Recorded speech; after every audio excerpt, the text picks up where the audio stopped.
ಪಾಕಿಸ್ತಾನ ಮತ್ತು ಬಾಂಗ್ಲಾದಲ್ಲಿ ಹಿಂದೂಗಳ ಮೇಲೆ ನಡೀತಾ ಇರುವ ದೌರ್ಜನ್ಯ ಸಹಿಸಲು ಅಸಾಧ್ಯ.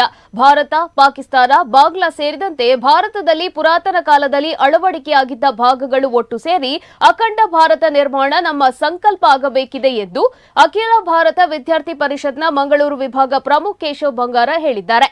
ಹಿಂದೂ ಜಾಗರಣ ವೇದಿಕೆಯ ವತಿಯಿಂದ ನಡೆದ ಅಖಂಡ ಭಾರತ ಸಂಕಲ್ಪ ದಿನದ ಅಂಗವಾಗಿ ನಡೆದ ಬೃಹತ್ ಪಂಜಿನ ಮೆರವಣಿಗೆ ಅಂಗವಾಗಿ ಸಮಾಜ ಮಂದಿರದಲ್ಲಿ ನಡೆದ ಸಭಾ ಕಾರ್ಯಕ್ರಮದಲ್ಲಿ ದಿಕ್ಸೂಚಿ ಭಾಷಣವನ್ನ ಮಾಡಿದ್ದಾರೆ. ಭಾರತಕ್ಕೆ ಸ್ವಾತಂತ್ರ್ಯ ಸಿಗುವಲ್ಲಿ ಲಕ್ಷಾಂತರ ಯುವಕರು ತಮ್ಮ ಕನಸುಗಳನ್ನ ತ್ಯಾಗ ಮಾಡಿ ಪ್ರಾಣ ಅರ್ಪಿಸಿದ್ದಾರೆ. ಅವರ ಬಲಿದಾನ ವ್ಯರ್ಥವಾಗಲು ಅವಕಾಶ ನೀಡಬಾರದು ಎಂದು ಹೇಳಿದರು.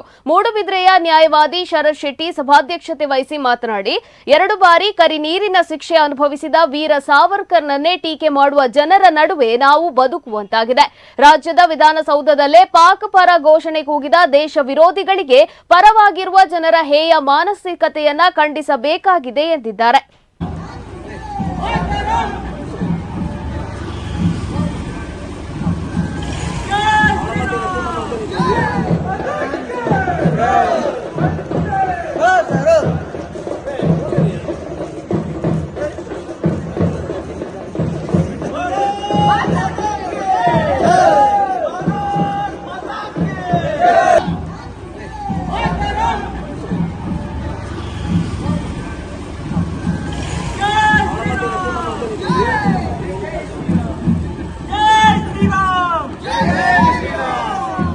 ಕರಾಳ ರಾತ್ರಿಯ ದುರಂತವನ್ನು ನೆನಪಿಸುತ್ತಾ ಕಳೆದು ಹೋದ ಭಾಗಗಳೆಲ್ಲವೂ ಮತ್ತೆ ಒಂದುಗೂಡಿಸುವರೆ ಜನಜಾಗೃತಿಗಾಗಿ 1000 ಕಂಬ ಬಸದಿಯಿಂದ ಸಮಾಜ ಮಂದಿರದವರೆಗೆ ಸಾಗಿ ಬರ್ತಾ ಇದೆ ಅಖಂಡ ಭಾರತ ಸಂಕಲ್ಪ.